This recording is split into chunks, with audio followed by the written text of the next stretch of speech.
Tumesikitishwa na kuhuzunishwa na matukio ya uvunjifu wa amani, upotevu wa maisha na uharibifu wa mali za umma na mali za watu binafsi kwenye baadhi ya maeneo hapa nchini, hasa kwenye majiji na miji.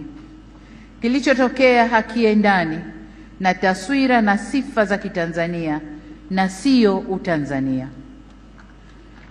Haikutushangaza kuona kuwa baadhi ya vijana waliokamatwa kutokana na kadhia hiyo wametoka nje ya Tanzania.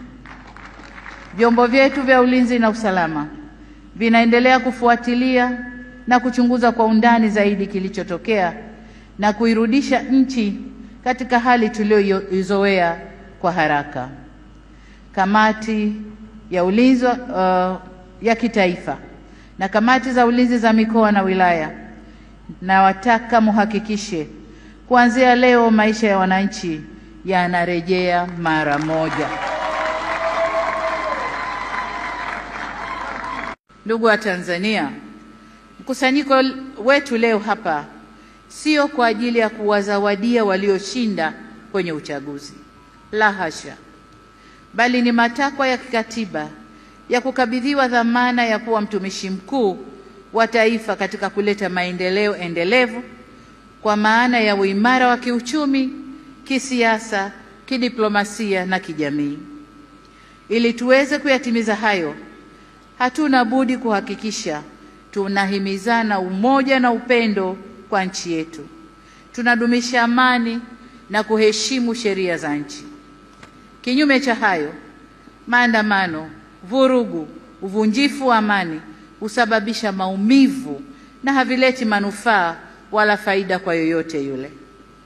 Ni wasihi wa Tanzania tuchague hekima badala ya ghadhabu, busara badala ya mihemuko, upendo badala ya chuki, uvumilivu badala ya vinyongo, umoja badala ya mgawanyiko, na amani badala ya vurugu. Lakini vile vile ni wajibu wetu kuchagua unyenyekevu badala ya kiburi na huruma badala ya hasira. Taifa letu ni moja na lina nguvu zaidi kuliko mtu yoyote yule. Demokrasia haipimwi kwa nani kashinda uchaguzi, bali kwa jinsi tunavyoendesha mambo yetu baada ya uchaguzi.